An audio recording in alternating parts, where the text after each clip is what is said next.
dynamic. Hopefully there's some challenging questions for the guy to my right.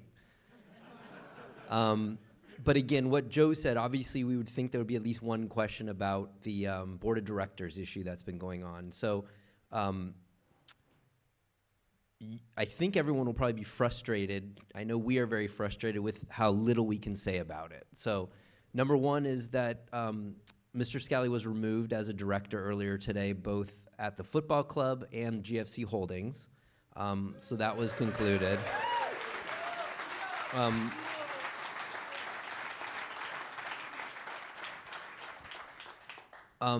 It's been a difficult process. I'm actually going to read what I'm allowed to say. It's not my personality to read a script, but as our lawyer said, it actually hurts the club if we say the wrong thing or too much.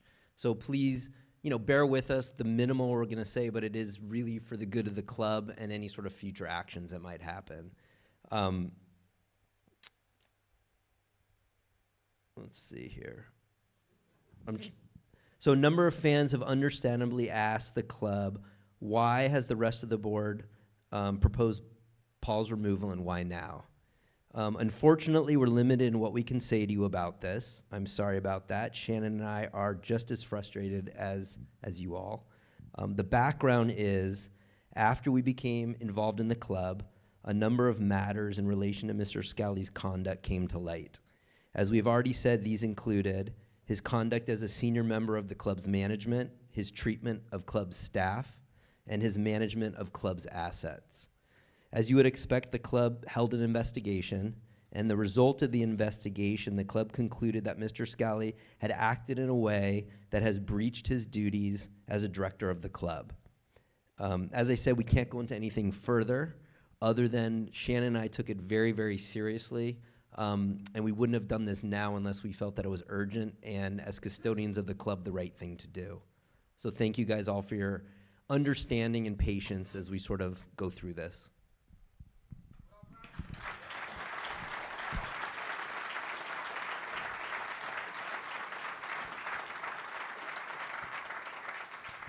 At this time, I'm going to pass to Mark, who's going to read his statement about the 2-0 defeat at Crewe at the weekend. No, I'm joking. Okay. So, I'm sorry. You didn't think you were going to get battered from the stage as well as... I said we should have done this 2 weeks ago when I was a genius. Okay. Anyway, any questions? Stick your hand up if you've got one. Yeah, over here.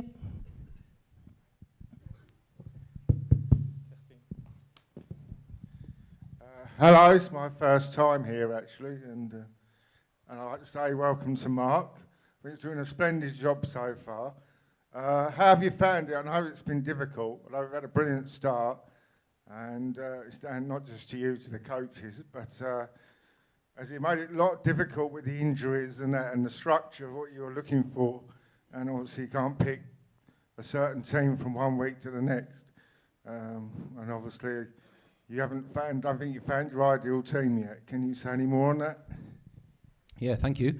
Thanks for the welcome, and welcome yourself, first time in this room. So, I do think we've had a really good start. I think if you'd have offered us 19 points from the first 10 games, we'd have taken it, and that's a good start to build on. I described this today as like we're sort of just coming out of the starting block of the season, really, 10 games.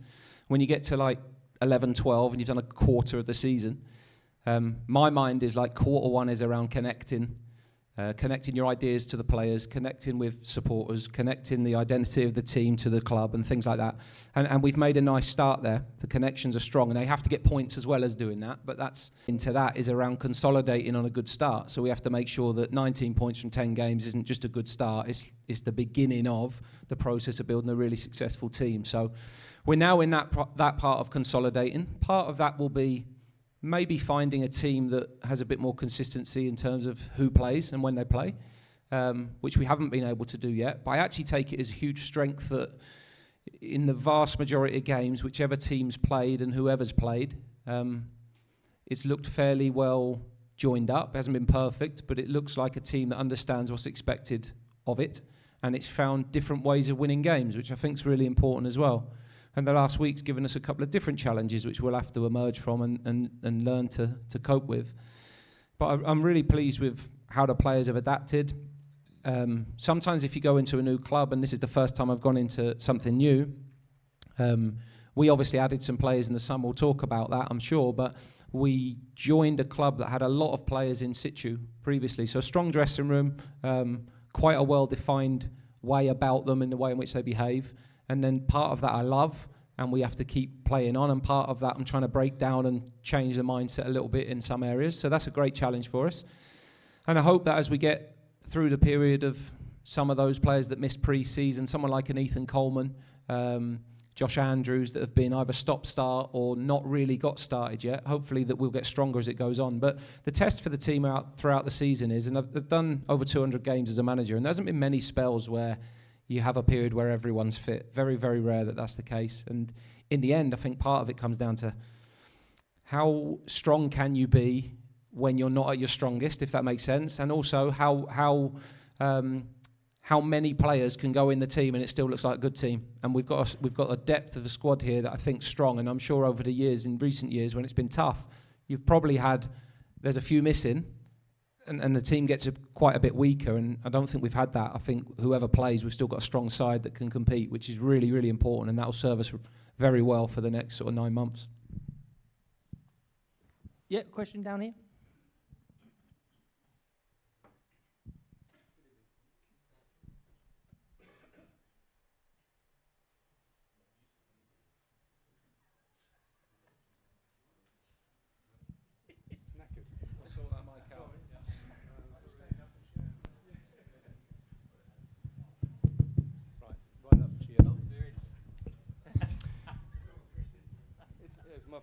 Good evening, Mark. I'm Chris. I'm just going to get the elephant in the room out of the way now. Bradley Dack. Yeah. Question 2. Yeah.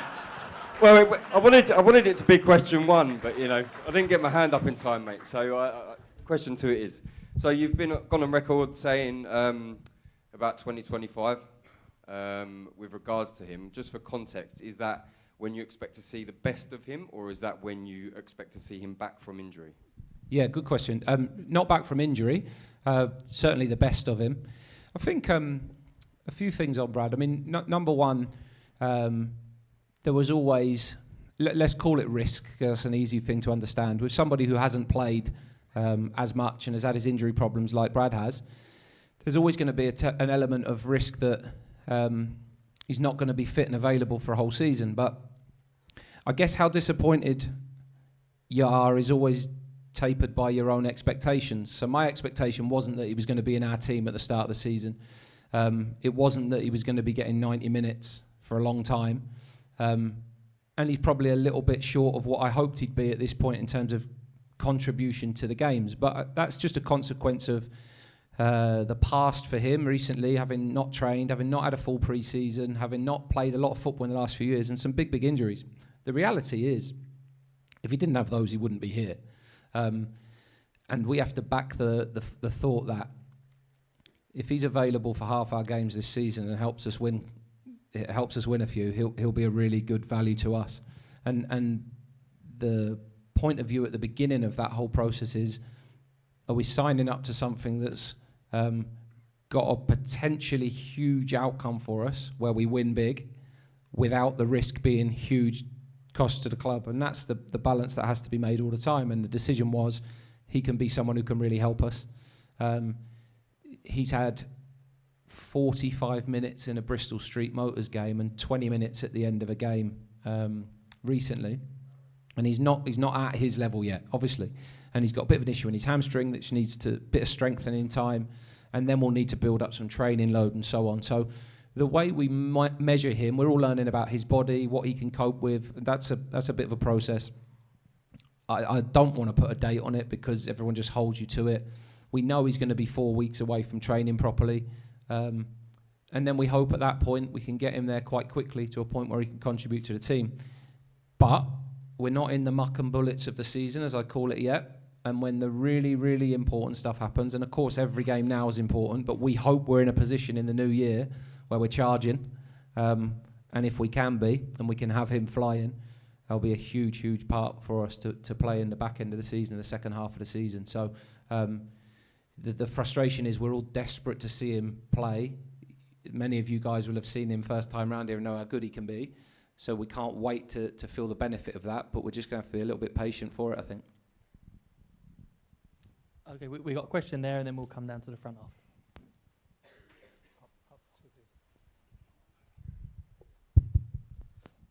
Good evening, everyone.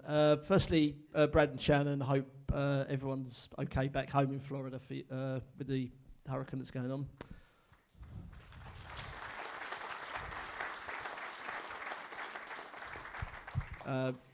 Question for Mark. When you came, you spoke about the core players already here, two of which were Hawkins and Lapsley, both of which were transfer listed.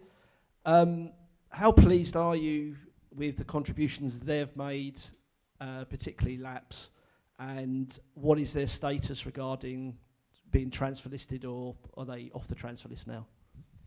Yeah, I mean, obviously the window's shut, so that's great news for me. The fact that they're not really on a list, I'm not even sure an actual list exists. I think it's a bit of a myth in football. When the next window opens, I guess everyone's got a price and is available. But at the same time, I'm really happy with both of those. And I think the big thing that is twofold, really. They were available and made available to other clubs. Nothing came up that was suitable to them, the club, and for things to work. But from day one, and this is really important for me, that you look after those boys and treat them properly, because they've always done the best for the club. I think you want to create a culture where everyone feels valued and feels part of it, and they have been great from day one. And I understand you're singling out of Laps because he started some games and some of his contributions have been good, but Hawks' contribution's been equally as good in twofold. I did say in the summer I can see myself putting him on in so many games. You're either chasing and you want a goal, so you put him on, or you're hanging on and you want him on there. And I think about major block in the box, minutes to go at Notts County, for example, or changing the game at Morecambe when he comes on as a forward player. There's some really good examples of him having a good impact. And in the end, both of them are really big characters. Lapo works his socks off every day. As you see him play, he trains like that every day. He overworks, really. We have to try and stop him running. Ollie Hawkins is the best bloke you could ever meet.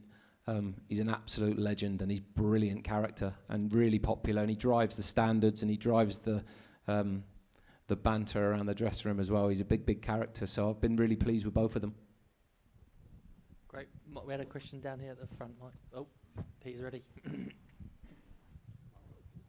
Hi, this is for Mark. When he's fit again, how much of a fight is Jake going to have to get back into the team, considering how well I think Glenn's doing in goals? Yeah, good. It's exactly what we want. I mean, Glenn's nearing 600 games now as his professional career. And he doesn't really show signs of being older. So he's been nominated for Player of the Month for the last month, which is brilliant recognition for him personally, and gets him some recognition for being good, not just old, because he obviously took over the record of being our oldest player. So I think he's fed up of hearing that, and he deserves the credit because he's been great. Jake started the season brilliantly as well. So I guess I see that similarly to when I started in the summer. In my mind, Ethan Coleman was a nailed-on starter in our team, and then he's not had pre-season, he's not available. Robbie McKenzie's having an absolutely brilliant season and emerged really well in that position. So the fight's on to get in the team, and that's how you build a successful team. Firstly, the players have to respond properly when they're not in the team and want the team to win, and be happy for their mates when they're doing well, but be really dogged and determined to get them out the team, and play themselves. And it's that element of there's a bit of selfishness being a player, but if you try and play this game on your own, you're not going to last very long. The strength of our team will be the team, and that's what we have to keep building on all the time. But in that position, it's a great little fight to have, and That's why I've got the toughest job, because I have to make decisions like that. And while you every single week you make someone happy, someone else is devastated and they hate you for a few days, and that's just the job, really. So, but the boys have been great. Those that have played, those that haven't played, they've coped with that well. And we have to keep driving the standards, and they have to keep demanding of each other to drive each other. But you get that in goalkeeper unions quite often, and all of those boys are doing ever so well. And Darren, who you'll know, is a brilliant coach leading that sort of unit of the team as well. He's done a really good job. Okay, we've got a question at the back there.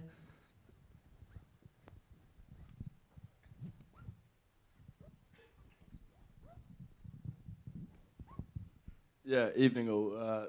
And again, just want to echo sort of welcome, Mark. It's been brilliant since you've been taking over. I just sort of had a question. I know sort of in pre-season, one of the things you mentioned was, I guess, with some of the young lads and how you see them coming through. I guess specifically with Bode, you were sort of saying how you anticipate him going on loan. But he's sort of, I mean, personally, I just think he's been absolutely fantastic for the team coming in. Sort of a winger that I feel like we've missed in terms of just completely fearless. At times I think he's just going to shove everyone over on the way to the goal. But sort of, I guess, how do you see his process in terms of coming into the team? Obviously, I can imagine he's now wanting to fight for that starting position. I guess as well some of the other young lads that have impressed. Yeah, I think you're right. I think the jump for younger players to jump into the first team's really tough, and some can go in and set a really high bar with a performance when they are so focused because it's all on this game, and then they can hit that level. And the challenge for every young player is the consistency of doing that all the time. And what normally happens is they can hit it for a few levels, and then usually there's a big drop off before they sort of level off and come back again. So we've seen some that have hit that level and then really dipped, whether that's training or games or impact or sometimes attitude and work ethic. They're things that are constantly on them to try and maintain and push. And the best lessons they can take are from the boys in the building that have played a few hundred games, and they show you every day what good looks like. So that's really important for them. Some of the younger ones did great pre-season. In the early cup games, we had one or two that have done well, scholars as well as young pros, and that's been a good test for them. And then one or two have probably had more exposure to it because of the injuries that we've had. But quite often as a young player, your opportunities come around through someone else's misfortune, more so than actually being really planned or you just flying. And that's just the reality of how young players end up finding their way in the team. And then that's trying to find that real consistent level to their game. So someone like Joe would class himself as a number 9. And since day one, really, we don't see that as his way into our team, but we can definitely see a wide option in the team. And the first few weeks of pre-season were probably quite eye-opening for him because we were trying to get him used to playing wide and have an understanding of what playing as a winger in our team looks like. And as time's gone on, he's coped really well with that. And he's capable of having unbelievable impact on a game, can get people off their seats, no problem. The challenge for us is to make him understand that in youth football you can have one or two real flashy moments that people get excited about, but that's not what good looks like. What good looks like is constantly doing that and offering masses in possession, out of possession, and so on. But his impact in games and his in possession stuff's been exceptional. When he does what he's best at, well, there's very few defenders that will cope with it. So I'm really pleased with him, and I think Aaron Rowe's injured at the moment. He will return at some point in the next probably month, and that will give us another challenge, another option there. So in the summer, certainly Joe's period looked like go out on loan to get your experience, and that's always an option. But he's played in nearly every game so far this season, or played a part in, and he's now pushing to really try and get as many starts as possible. So he's in a really good position. But as always, as the coach, usually when everyone else is loving you, the coach has to be the other one that goes the other way and says, no, you're not doing as well as everyone's telling you, because it's a very fine line between being confident and getting carried away. And I'm not saying he has, but that's the bit that we have to manage all the time. But we're really pleased with his progress. And I think over the next couple of months, we'll start to see him hopefully have even more impact in his games and in our games. Yeah, we've got a question at the back there, Peter. Question for Mark. what do you make of Jaden Clark's progression so far? Yeah, so in terms of progression, I can only talk from my day one with him, which is probably a year after you guys first saw him. So your best place to say how he's doing now compared to previously. From day one with me, he's shown me everything that we want in a wide player, certainly on that side of the pitch. And all we have to do is convince him he's really good at what he's good at and keep him doing that. So he's had some challenging games this year. He's had some moments where mistakes have rocked him or criticisms rocked him, but he's developing more resilience. He's outstanding out of possession in terms of his understanding of recovering, doubling up in his defending. His 1v1 defending is very good. He makes lots of interceptions. He presses quite well and understands the game tactically. So I really like that in him. And I think he's got it in him to create and score goals. And it's that we're trying to get more and more out of him for. Because as it stands, on a fairly low number, but he's the top scorer.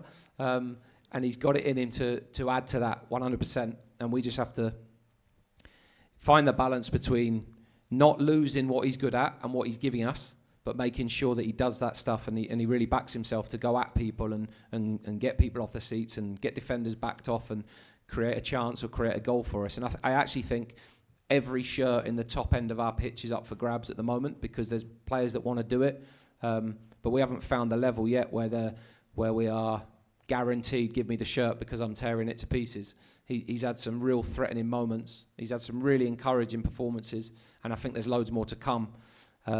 But for all of them, they've got to make the shirt theirs as often as possible, and they've got to make sure that if I take them out of the team, they've got a genuine reason to knock on my door and argue it.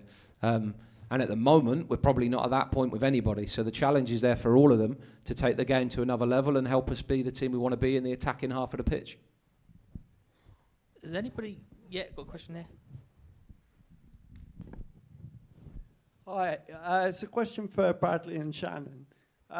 Myself and a number of other wheelchair users who are season ticket holders at the club, we're quite frustrated in that we feel the needs of disabled fans are not being met by the club, and in terms, we feel there's a lack of communication. So what we'd like to suggest is setting up a disabled supporters association within the club where we could meet regularly with yourselves to discuss the problems and the frustrations that we've got with a look to finding solutions, and with the long-term goal being, a covered area for disabled fans, which is the main problem at the moment. And I suppose the question is, would you be open to such a suggestion? So thank you for that question. I'll be honest with you. When I get emails and letters from supporters with disabilities of varying sorts, it's one of the things that frustrates me the most, because it's one of the areas that it's really tough to impact and make positive change in within the confines of it sounds crazy to call Priestfield a limited space, but it is, right? We only have so much space to do so many things. But that said, I want your questions to keep coming and your inquiries. And so I would actually welcome the chance to create a group like that. We actually have on our staff our ticket office manager, Ben Reeves. I don't know. Oh, he is here. He's also our disability liaison. And he's very keen to work with our supporters who have varying needs and see if there are things that we can do. So number one, yes, let's do that together. But then number two, and I think you know Brad and I pretty well by now, we're always going to be honest, right? So I just want to say, I don't want to make any promises sitting here. A covered area for wheelchair users is probably, that's not on, say, the radar at this time. So I'd love to have an open dialogue, and I'd love to have a time to come together and talk about realistic changes that we may or may not be able to make together. So yes, please, inquiries at Priestfield. We'll figure out a way. Thank you. Yeah, a question here.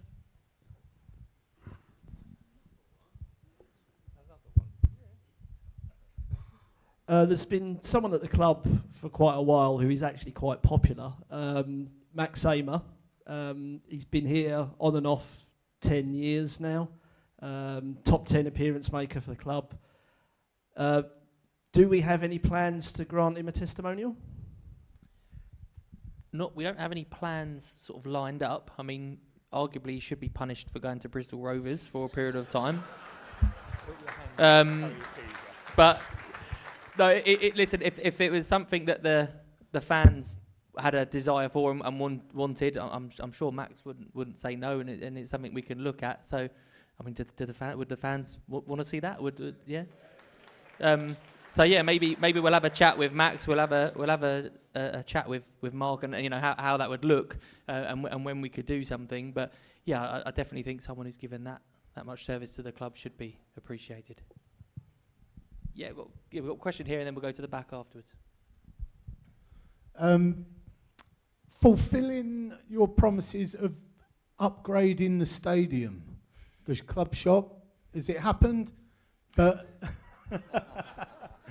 and the players' lounge, a fan zone at the back of the Rainham end. How far's that, Joe? So, Shannon will say I'm not allowed to make promises. So we have plans. We have drawings, and we've started an application. Brad and Shannon are learning how the UK planning procedure plays out.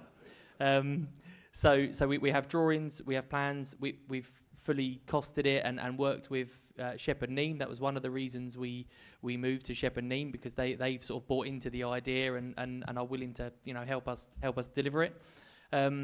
We have done a pre-application for that, and that sort of seems to have gone well. We're now having to have noise tests, because 960 people that it would hold obviously might make more noise than 7,200 that are coming into the stadium. So we are, that's the stage that we're at the moment. Pre-application is done, in principle is good. We've had a consultation with the local residents. And yeah, I can't give you a time frame how long that takes. We've got quotes for demolition. We're pretty much ready to go on it. But obviously we need planning before we knock anything down. But the idea is to have something that holds, I think it's 960 would be the capacity. It would be able to be used before the game for all supporters, but then it would become inside the stadium during the game. So fans from the Gordon Road and the Rainham end, because I know it's really congested at half time, those fans would be able to spill out into the fan zone, and effectively we can service another near on 1,000 people. So very excited, not making any promises. The planning could be declined. But we want to do it, and we're planning to do it. Where was the other question at the back? My question that's already been answered, because I was going to ask about the congestion in the Rainham and Gordon Road stand and the possibility of further kiosks being open, because it does take an age to get a drink at the moment. Not because there's not enough staff, but because of how busy it is. It's actually quite nice to see. So I won't ask that, as it's been answered. But I will ask a question that I'm surprised hasn't come up already. When are we going to put a roof on the town end? I think that. Yeah, I think that's Brad. So it's a good question. So the ultimate plan is not so much to put a roof on the town end. It would be a new stand. But a new stand, number one, well, if we can't do a fan zone in a year and a half, it's a long process. But the process for us starts when capacity merits it. So the idea here is, there's limited resources with sort of any business, definitely a football club. And so we'll spend our resources in sort of the immediate needs. Right now, the capacity of the stadium of Priestfield is better than it's ever been. It's literally championship level. Certainly breaking records in the League 2 and League 1 side. But it hasn't yet surpassed the point where we desperately need a stand. So our thought is that it's something that we would want to do. It probably takes promotion, honestly, to get the capacity high enough. And at that point, it would be great to do. I mean, it's a great problem to have when we literally have no seats to sell, because then it's quite obvious, let's build a new stand. But we're not there yet. We're getting there. Trajectory-wise, there's certainly no complaints. Like I said, it's the healthy it's been ever, but definitely in 20 years, 25 years. But until it gets there, it's not the resource that needs to be tackled first. And I suppose just following on from that, on the Bramwell stand, I get asked a lot about whether we can have home fans in there. It's the same thing about if it warrants it, then we'll try and make it happen. But we are going through consultation with the police and the safety advisory group to get permission to put home fans in there. Should we get to that stage? So we're looking at using what we've got as much as we've got until we get to that point, hopefully, where we need something new. Okay, Mike, we'll go to there and then we'll come down to here afterwards. Thank you. Following on from the previous question, is there still a long-term plan to move to a new ground away from Priestfield, or as the time permits in the longer term, is that on the goal horizon still? Yeah, no, it's a good question. I don't think necessarily strategically of an answer. I think that, well, for Shannon and I, us Americans, we think that this sort of residentially nestled Priestfield that's been here, 130 years is a pretty special thing, all else being equal. I personally would rather, thank you. I think I personally, and definitely Shannon, because she said it many times, I'd rather increase the capacity here if we could. There's technology now, there's materials now that are a lot different than 20 years ago. So you can go up because our footprint is really, really narrow. So it's very difficult traditionally to go up and add capacity because we have nowhere to go width-wise. That being said, the health of the club and the capacity of the stadium as we hopefully go up in the pyramid is paramount. So if there's no way to get to a capacity that would be sustainable in higher leagues here, then you'd have to sort of open up conversation or at least flexibility that you would have to relocate the stadium. But that definitely would not be the ideal situation. We was coming down the front one. I've got quite a concise question. What's the current status of the Gillingham FC app? The app. Okay, so we had a. I'll try not to go on too long about it, but there was a group called EFL Digital. So the EFL basically put a group of clubs together that run people's websites. That agreement came to the end. We used to be a part of that, but we decided to opt out this year and do something. We felt that going it alone, it cost us a little bit more money, but we felt that we could do something a little bit better. So you've seen the website, and as part of that agreement, there's also an app that's coming. We are frustrated that the app isn't out yet. We've got it on our phones. We're running tests on it, and every time we go back and make the odd change.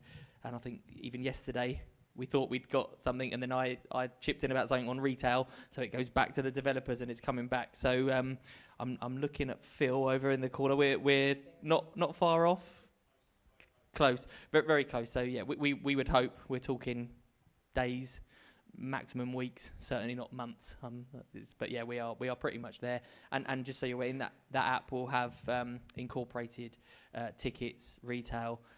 So you can get your tickets on in your Apple Wallet and all that sort of stuff. You can buy your digital program. Yeah, good. It's becoming a sales pitch here. But yeah, so the idea is that will be a one-stop shop for everything you want to do through the club. And yeah, it is almost there, but I have been saying that for a little while. But yeah, we're talking days, hopefully. Okay, yeah, we've got two questions here, so we'll go there and then we'll come down here.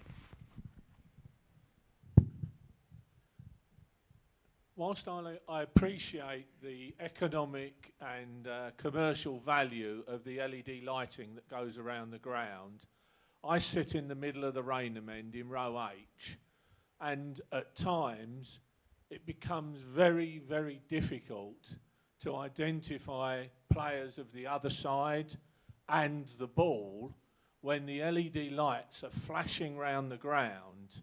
It becomes increasingly difficult for night games particularly, and obviously the season is going to develop into the winter, so almost half the games of each game will be under floodlights and in the dark. But it is obviously for older people like myself, it becomes more of a problem. But I've spoken to a number of people who have similar experience. I just wonder if you've got any observations on that, and if there's any way perhaps it can just be toned down a little bit, because at the moment you can't see the ball at times. So watching the game at the other end is very, very difficult. Yeah, it's a good point. It's something we've heard a few times, and it feels like this year some of the sponsors are having a competition to just to make theirs stand out as well, which is interesting. We have a great head of stadium technology and infrastructure, Robson, who deals with the LEDs. We've been speaking about it, haven't we, as well, the brightness of it. On the Tuesday night games, we are dimming it now, so we're running them sort of not as bright as we have been. So that's something we've done, and hopefully the Tuesday night problems that will if not solve, it will certainly be better. And that can be the same for a Saturday as well. So I think we can even adjust the LED boards. I'm talking like I'm an expert, Robson. I think we can adjust the LED boards even mid-game. So as it gets darker, we can maybe turn them down at half-time a little bit to try and stop that. So it's something we're aware of. We're trying to act on it. I'm not going to sit here and say it'll ever be perfect, but there's been some games earlier in the season where they were really bright, and we've toned them down a little bit already. And yeah, so hopefully we'll get it better for you. There's a question down here, wasn't it? Yeah, my question goes to Mark. Obviously, last season we missed out on the playoffs, unfortunately. Partly, some of us would say it was the style of play, but also we were very light up top. Obviously, we had 2 strikers go out in January last season. And I know we brought Andrews in injured. We know he's not been able to play hardly. I'm just wondering, obviously, I know what you said, how you categorise each section of the season. Once we hit, obviously, January, that's where we get to almost midpoint of the season. Do you think that in January that's maybe something that needs to be the sole focus to just see? I know it's difficult in January to try and get top quality players in that department. It is anyway in the summer to get a top striker in. But do you think that's something which maybe the club need to attack more so in January, just to try and give us that little something up there? Because Nevitt's great, but he seems very isolated up there, and obviously with injuries to like Andrews and that, we're very, very light in options as well. Is that something which has been on your mind and you may think we may need to attack in January? No, January hasn't been on my mind, but obviously it's on the recruitment department's mind, because it's the next window you've got an opportunity to do something. So I think our preparation will always be have options in every position that we might be able to add that might be available. Way too early for me to suggest where that might be. I have 1 or 2 ideas that I wouldn't share for obvious reasons, but I think there's always that. But January's a long way off. How's Elliot Nevitt doing? How are we doing? How's Marcus Wiley doing? How's Jacob Wakeling doing? Is Josh Andrews fit? Is Bradley Dack fit? Is Aaron Rowe fit? Joe Bode fit? Like, you can't have so many players. We've got, if everybody's fit, we've got a lot of players at the top end of the pitch. And if we get the game as we want it to look more often, the plan isn't for Elliot Nevitt to look isolated. So in the games where he does, we're not doing well enough. So that's definitely not what we're aiming to try and do. So hopefully that won't be the case, firstly. And secondly, hopefully some of those that haven't been fit will be by January, or before, obviously. Josh is trained this week, and hopefully we can get him into a rhythm, which he hasn't found yet since he's been at the club. But if we can do that, he is a really high potential player that could really help us. And with the other boys, someone like Marcus, for example, who's shown flashes but is adjusting to full-time football and everything else, hopefully those boys can have an impact. But certainly when January comes, there's very few managers in the 72 AFL clubs that will be saying, let's not doing anything. Most will be knocking on the door of the people that are sat up here saying, please. So I'm sure that will come. But at the same time, we'll just see where we are. And I'm not concerned by the balance or the makeup of the squad at this moment in time at all. Okay, next question. Yeah, over here. Sorry, just get through there.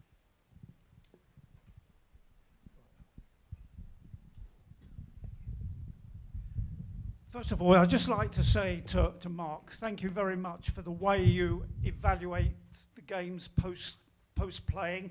There's no hype with you, and that's a very rare thing among football managers these days. Everything has to be bigged up and hyped and you don't, you keep a level head, and it doesn't raise our expectations beyond what they should be. So thank you very much for doing that.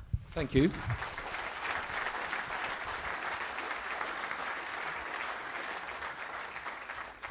Secondly, a question probably for Brad and Shannon, really. Is there any plans to appoint a club chaplain? We have one. What is Richard's last name? I call him Rev, so isn't that embarrassing? He has Rev as his initials on his like top as well. Richard Hayton. Hayton, thank you. So I know that he'd been out for a little bit of time for some personal reasons, but it sounds as if they're engaging. Yeah, so Richard's role really, he comes in every Thursday with the team, and he's available and accessible to the players all the time. So in terms of wider club, I'm not sure how much of his involvement is in that side, but on the playing side and the football staff side, he's here once a week. He was actually, his car was in the garage this morning, so he did text me he might not be able to make it, but he turned up on a motorbike in full leathers with a pair of studs on watching training. So it was magnificent, but no, he's really good value, and a number of the boys will speak to him, and that doesn't have to be a man of faith. That could be a man of no faith, but that's the point. He's there for people, so he's been really helpful actually, and he's there for everybody in the team. So I think the lads appreciate that, and yeah, I think one of the strengths of the job is that you're not overpowering, overbearing, or you're just there and you're accessible, and I think he gets the balance nice. So he's been really helpful to me and the team. Okay, any questions? Any more? Yeah.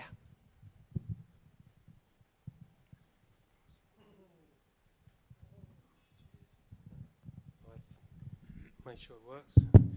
Yeah, just a couple of things. Thank you. Firstly, to Mark, actually. I know you phoned a few fans before the season started, and I'd certainly appreciated the call, so thanks very much. And secondly, I just wonder what you thought of the overall standard of the league this year and where we actually sit. Yeah, I got asked something similar in the media today, because I think a few managers have made comments about the league in general, and I think one said there was no standout team, and I guess my reflection was I've only seen 9 or 10 teams, so I haven't seen everybody yet. But I think there's been some really strong teams. I think Chesterfield are a really strong team. I think Fleetwood have got a lot going for them. Notts County have. MK Dons will improve dramatically from the start that they had. Carlisle will not stay where they are. So I do think there's a lot of strong teams. There's a lot of good individuals. There's a lot of good coaches that have coached teams well. There's a lot of managers with experience and promotions and things. So I think it's a good league, but I think it's an open league. And I think League Two, my memory of League Two has always been that it's quite open, and you can get till Easter and be mid-table and have a great chance of the playoffs. I think last year is a case in point. A couple of defeats late in the season, you drop quite a lot of places in a short period of time. And I just think that's what can happen in this league. Back-to-back wins or back-to-back defeats can make a big difference in the league. Certainly the teams at the bottom half or the mid half. There's probably 10 teams that fancy themselves to have a good season, and that's why there might not be yet a standout team that's raced away and it's quite tight, but there will be a top group of teams that begin to emerge, I'm sure, at some point. And so far I've been quite impressed by some of the ones that we've played, and in the games where I feel they've been better than us on the day, I think we've given a couple of teams a really tough day. There's a couple of games we really haven't hit the mark in. I think of Doncaster away, I think of last Saturday. And other games where we've been quite dominant. So where we sit at the moment, I don't know. And I'm not one massively to get into comparisons with others. I've got a picture in my head of what our team's going to look like. And my comparison is more like, where are we in relation to that, rather than where are we in relation to everyone else? Because I think if we get to that level and we get to our best consistently, we can be a match for anyone in the league and have a successful season. And how successful, who knows? There's such a fine line in those moments, but and between those teams and in any game. But hopefully we can continue improving, consolidate on the good start that we've had. And in the end, I think a couple of real big hitters went up last year that were strong. And I know that momentum carries you into the start of the season, but you look at the 3 automatic promoted teams last year, They're absolutely flying in League One. They're strong teams and strong squads. So I think they were probably very strong, certainly in the Wrexham and Stockport case.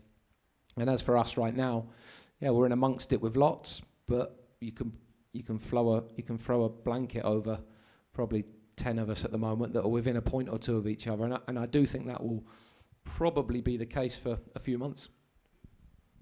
Thought Crawley Town were quite strong as well last year. Any other questions? Yeah, a couple over this side. I think just a message, I suppose, to everyone up there. Are there any plans to do any links with European clubs, Latin America clubs, to tap into a wider pool of players? Yeah, Mark hands me the mic on that one. Yeah, the answer is yes. So I'm a huge proponent of scouring the world for players, right? It's an obvious thing because, especially in League Two, everybody's playing in the same little fish tank, right? National League, maybe League One, League Two. The UK makes it very difficult to do that, though. So a League Two team is only allowed 2 international players. You could potentially get more, but it's so hard it would take the entire season to actually get qualified. So in essence, you get 2. So our recruiting team has actually improved significantly over the last few windows. So we've gone from no analytics to mild analytics to actually pretty good analytics. And I think now we're finally good enough to be able to start to really look and analyze international players. It's actually quite challenging to do it.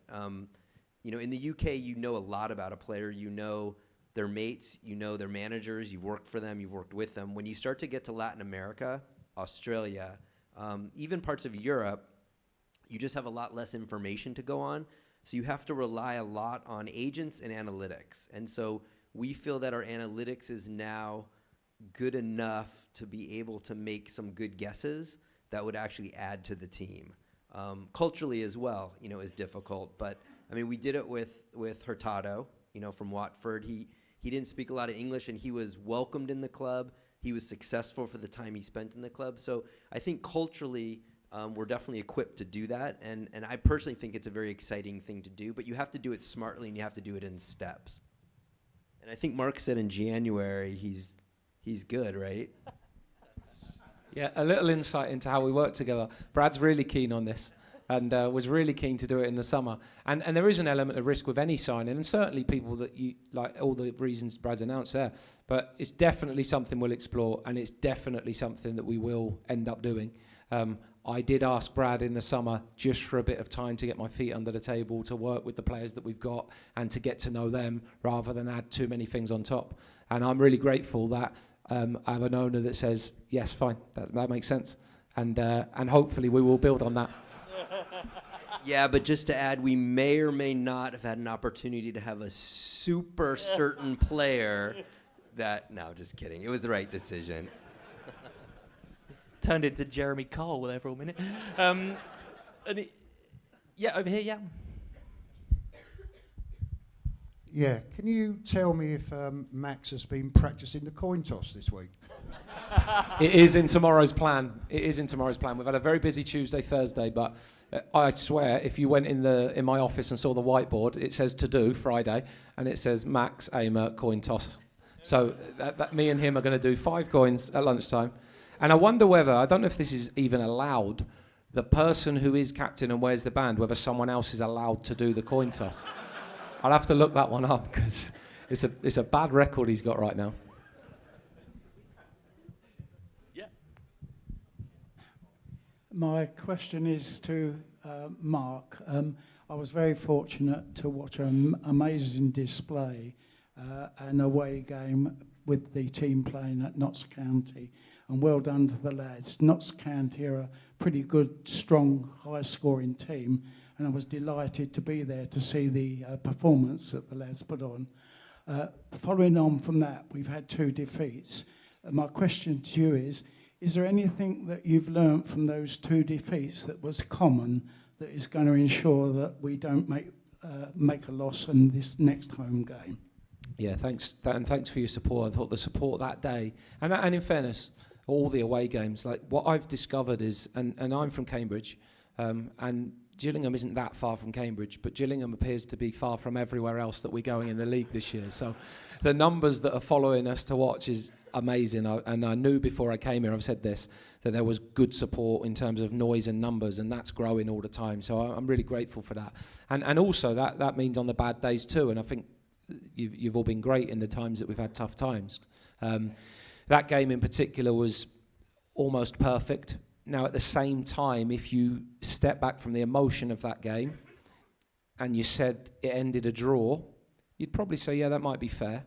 But we nicked a win. And then let's use the Grimsby game here. If you'd have said that was a draw, you'd probably say, yeah, maybe on the balance of play. But we know the game doesn't work like that. And I think what those two games have shown us is a couple of the games because of 10 men, and a couple of the games just because of the context of the team we played against. We ended up being quite a counter-attacking team in games. I think of the Tranmere game here. First half we're good, we're quite dominant, we're quite forceful in the game. When the red card happens, when we're 1-0 up, the game becomes a really different game and it becomes a complete counter-attacking game for us. That became Notts County a bit higher up the pitch maybe than when we played with 10. And I want us to be amazing when there's counter-attacks in the game, and some of the goals we've scored have been exceptional on the break. But I don't want us to be a defend deep counter-attacking team. We want to try to be a dominant team where we can be. And in the last few games, we've certainly had a lot more of the ball, and we've created chances in terms of attempts at goal. Some of them shouldn't count as attempts because they were bad. But the number of ones, I think in those two last games, we've had 3 attempts on target. And now that number can be a bit misleading sometimes because if you hit the bar or the post, it doesn't count. Or if it whistles just past the post, that could be a really good attempt, but it doesn't register as an account. I think in the main, we would say the quality of our attacking entries in the final third, the quality of our crossing, the quality of our attempts on goal haven't been good enough in those 2 games. And therefore, one, we do know the importance of the first goal is big. But our solution can't be never concede, because that will happen. The solution has to be get better if you fall behind, or get better if you have the ball against a team that allow you it. And in those 2 games, we had moments, but we didn't have long enough periods, and we weren't good enough in certain moments. So we're working on lots of things in the last couple of weeks about how we are more creative in those situations, and how if we are behind, we chase a game, and how we chase it when there's an hour to go will look very different to how we chase it if there's 10 minutes to go. But that's where we're trying to spend the time. And whilst often it's not an acceptable answer to say these things take time, I think the development of a team does take months, because you find a way and you find a formula. And if you find some success, I know there's another team trying to find a way to cause us a problem or a different challenge. And that's what's come the last 2 weeks. And my hope is that we find a solution to that, and then somewhere down the line, someone gives us another challenge to go on, and that will be the case of the season. But there's definitely been some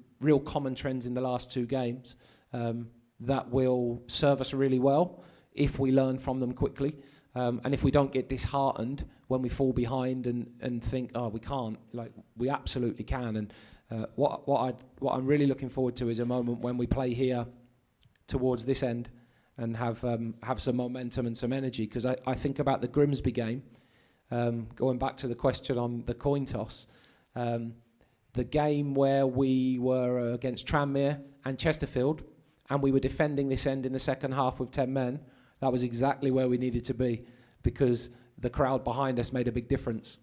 And actually, when we were playing Grimsby 1-0 down, chasing the game, we really needed to be coming this way, because it can feel a bit lonely going that way towards no one in those moments. We did dispel the myth in the first game of the season that we can't score down that end, so that was really important against Carlisle.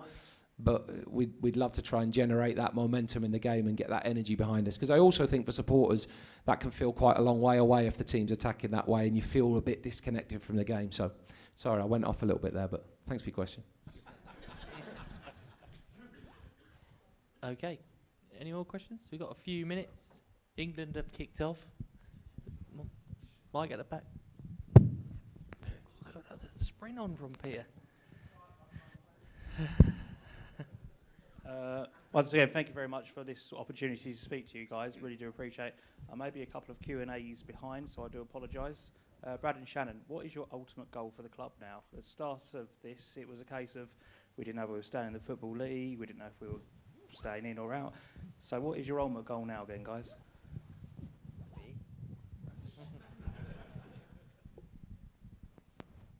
Well, for one, we're having absolute ball fun doing this. I keep saying there's nothing like English football from an American standpoint. It's the sort of highs and the lows, everything about it, the emotion. I mean, our goal, I guess there's two levels of goal. The easy one is we want to be promoted. We don't want to be in League Two. We want to be in League One. And then in League One, we want to be a really strong League One team that keeps going up, of course. But in a way, that's the result of a lot of hard work behind the scenes. So I would say our goal, and I think it's going pretty well, is changing the culture, changing the perception of the club, changing how the staff interact with the fans, how the fans interact with the clubs, how the players are treated. All of that. There's just thousands and thousands of little tiny interactions that everybody has at this club, from the smallest person who's here part-time to Joe and Mark and Shannon. So I would actually answer that saying that the success and the promotion and the feeling good about winning and being proud of how you play on the pitch, all that is a whole bunch of people behind the scenes that are proud and happy to do what they do, and then the fans are proud and happy that that's their community club. So it's really to keep changing the culture and being a very healthy, transparent, invigorated, passionate community club. But then, funny enough, you get promoted when that happens. So, that's still the thing. I mean, you still know every match if you win or lose. You still know where you are on the table. And ultimately, we definitely don't want to be in League Two. I could say that. So, I don't know if you have... Okay, any other questions? Oh, we got one down here, yeah. And then we'll come here. Sorry, Peter. And then we'll go there afterwards, Mike. Hello. As a season ticket holder, I don't know how other people will feel about this. I'm not against the idea of, as a way of getting more fans into the ground, maybe offering some cheap tickets. And we talk about the town end, no roof, it's a bit cold and wet there on a rainy day. Would it be feasible to possibly offer home fans tickets or cheaper tickets in that end to maybe get more of a feel and an atmosphere around the ground with the away fans put in the Gordon Road stand? It's something we've spoken quite a lot about internally, and we debate it, and we ask ourselves the same questions. Now, one of our concerns is, are we going to, let's say we offer cheap tickets in that end, are we going to basically move people who are coming anyway? And then we're not actually going to add to the numbers. We're just going to people we're going to move. In which case, there's much higher costs for us because if we open that stand straight away, we have to. I think it's about 8 stewards extra and all these different things. And the other part is, and we've spoken about. Okay, well, could we offer it to families? Encourage more families to come and make it more affordable for them to come. But then we're thinking, well, they turn up in a game that's played in winter, in a stand with no roof, a toilet that's a disgrace, if I'm completely honest with you, a food offering which is far from ideal, and we're talking, actually, are we going to have a negative impact and put people off coming here? So it's not something we're ignored, it's not something we're not bothering with, but I don't think we've got the perfect formula for it, which we think is a good move. Obviously, if the attendances get that high, that it warrants it, great. A lot of those sort of riddles, if you like, are solved. But we haven't come up with a perfect solution where we go, this is a good thing to do for the club for the long term, and financially as well. So yeah, in answer to your question, we're having those conversations, but it's not straightforward. But the dream is we keep winning games, no pressure, and the attendances naturally go up that warrants opening it.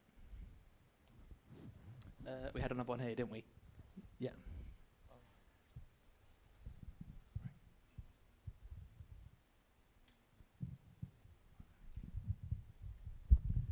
At the very first fans forum, I think the question of ladies football came up, and Shannon indicated she was rather interested in taking that forward. Can you give us any update where you are with that, please? Yes, I can. So I'm, again, going to be honest with you. As I think I said on the last fans forum, we are not at this time realistically going to bring back a women's team. It turns out that at our first fans forum, we didn't know very much. And we thought, of course, we'll have a women's team. And it turns out it's a larger undertaking than we first thought. However, what I do want to say is this: I'm really proud of something, and it's the reinvigoration, if you will, of our community department. So, as all of you probably know, out of 92 clubs in the league, there was one that didn't have a community department, and that was a source of embarrassment for us. So the good news is it is up and running, and so it will be the way. Instead of having a women's team at this time, it'll be a way that we can engage girls in football. And so it's imperfect, but it's a start, and it's one that I'm really proud of. Of course, we'll engage boys too. But so to give you an idea, we had soccer schools this summer. We moved, I think, 350 kids through 4 weeks of programming. There'll be more soccer schools at half-term, another 150 kids, again, boys and girls. We're in schools 2 days a week in Faversham, where we engage about 150 kids a week. And then additionally, we are involved in the, I'm going to pronounce it wrong, Utilita tournament. And that'll be in November. And so that's a girls tournament, U13s, and there's already 8 teams committed of girls. So I'm excited about those things. So that's the truth of it. There's no women's team on the radar at this moment, but we will, as I said, engage girls through this sport, through our community department right now, and I'm really, really proud of that. So, thank you. Okay. Any other questions? Have we got time for one more if there is a burning one? No. Oh, a late entry. Yeah, we've got last question here, then we'll wrap it up. So it's for Mark. What problems have you identified on the pitch that you're working with? Yeah, good question. I think probably similar to what we said, the last week's probably created us a challenge. See, I don't use the word problem. I always say challenge. I've just noticed that. When teams allow us the ball and defend quite deep in the pitch, like the hardest thing in football, scoring goals. It's the hardest thing. It's even harder when teams put lots of bodies in front of the goal. We've benefited from doing that ourselves sometimes, and we've had the challenge thrown at us in a few weeks. So that's a big challenge. How we create more chances when teams do that. The next big challenge is how creative are we on the pitch when a team do something we weren't expected, to think on our feet and be able to adapt really quickly. And we have to try and give the players a bit of freedom and idea to do that, but also they need to think quickly and try and solve those problems. And the personality that they need to do that is something that we're really trying to work on. So that'd be the couple of biggest things at the moment. Okay, fantastic. I think we will call it a day there. Just before we go, I just want to say a huge thank you to all the staff here this evening. They've had a very long day. We've had a conference here for hundreds of people. Then they've had a shareholders meeting, and then the fans forum. And yeah, they've done a magnificent job. And particularly Kelly, who's had a paperwork for 3,000 people to do on top of being the finance director and club secretary. So there's a lot of people who've worked really hard. So massive thank you to them. Massive thank you to these guys for... You got something to say? I just wanted to say, one, thanks for the kind words that people have said to me, but most importantly, for the support you've given the team so far. I think it's really good. And for me personally, it's the first time I've walked into a new club and felt really at home really quickly. So I really appreciate how much I and the staff have been welcomed into the club. And thanks to you for all your support.